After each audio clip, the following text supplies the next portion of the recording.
हाल ही में खालिस्तान मांग का समर्थन करने वाले अमृतपाल सिंह को गिरफ्तार किया गया था। कनाडा तथा ब्रिटेन में भी खालिस्तान की मांग सुनाई दी। आखिर क्या है इस खालिस्तान आंदोलन का इतिहास? कब की गई थी खालिस्तान की पहली बार मांग? जानेंगे आज के इस वीडियो में।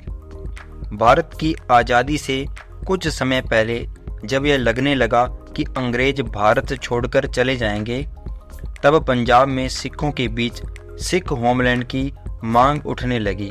इस मांग को उठाने में सबसे आगे था शिरोमणि अकाली दल। यह दल 1920 में बना था और खुद को सिखों का प्रतिनिधि मानता था। इसके अनुसार सिखों का अपना अलग देश होना चाहिए।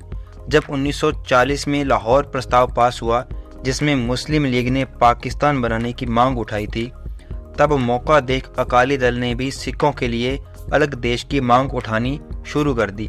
लेकिन आज़ादी के बाद हुए विभाजन ने उनकी अलग राज्य की मांग को धूमिल कर दिया। इसके बाद सिख लगातार अलग देश या भारत के अंदर एक आज़ाद सूबे की मांग करते रहे, लेकिन धर्म के आधार पर यह अलग देश की मांग सरकार ने इस मांग को नहीं माना। लेकिन इसके बाद ऐसी घटना घटी कि जब अकाली दल को एक और मौका मिला, हुआ यूं कि 1953 में आंध्र प्रदेश को भाषा के आधार पर अलग राज्य बना दिया गया, जो भाषा के आधार पर गठित होने वाला पहला राज्य था। इसी के आधार पर अकाली दल ने सिखों के बदले पंजाबी भाषा बोलने वालों के लिए एक अलग राज्य की मांग की। इस प्रयास को सफलता मिली और 1 नवंबर 1956 को उस वक्त के पंजाब को भाषा के आधार पर विभाजित कर पंजाब को पंजाबी भाषी व हरियाणा को हिंदी भाषी राज्य बना दिया गया। अब पंजाब तो बन गया, लेकिन ये खालिस्तान नहीं था। तो फिर ये खालिस्तान की मांग कहाँ से उठी, जो आज तक भारत सरकार के लिए सिर दर्द बनी हुई है? ये बात है 13 अक्टूबर 1971 की। तब अमेरिकी अखबार न्यूयॉर्क टाइम्स में एक विज्ञापन छपा। इस विज्ञापन में खालिस्तान नामक नए देश की घोषणा की गई थी और दुनिया भर में रह रहे सिखों से मदद देने को कहा गया था। इस विज्ञापन को जिसने छपवाया उसका नाम था जगजीत सिंह चौहान, जो किसी समय पहले पंजाब का डिप्टी सीएम रह चुका था। 1969 में चुनाव में हारने के बाद वह ब्रिटेन चला गया और यहीं से उसने खालिस्तान के लिए अपना अभियान शुरू किया। उसने जिस खालिस्तान की मांग की, उसमें पंजाब, हरियाणा, हिमाचल और राजस्थान के भी कुछ हिस्से आते थे। ब्रिटेन में उसे कोई समर्थन नहीं मिला।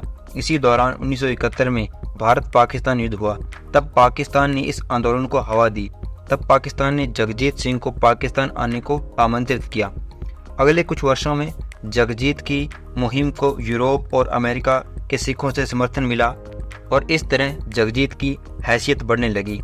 लेकिन भारत में इस मांग को कोई समर्थन नहीं मिला। 1977 में जगजीत सिंह स्वयं भारत आकर इस मांग को उठाते हैं तथा उसके बाद 1979 में जगजीत सिंह चौहान ने ब्रिटेन में खालिस्तान नेशनल काउंसिल की स्थापना कर दी। 1980 में उसने खालिस्तान नामक नए देश का ऐलान भी कर दिया। उसने ब्रिटेन में यूरोप के कुछ देशों में खालिस्तान के दूतावास भी बनवा डाले। जगजीत सिंह पर राजीव गांधी की हत्या के षड्यंत्र में शामिल होने के आरोपों के कारण सरकार ने उसका पासपोर्ट रद्द कर दिया। 2001 में उसे सरकार से माफ़ी मिली और तब वह भारत आ पाया, लेकिन तब भी उसने अपनी मांग जारी रखी। 2007 में हार्ट अटैक से उसकी मृत्यु हो जाती है। इस तरह भारत में खालिस्तान की मांग लगभग खत्म हो गई थी, लेकिन जगजीत की लगाई आग विदेशों में खूब फली फूली।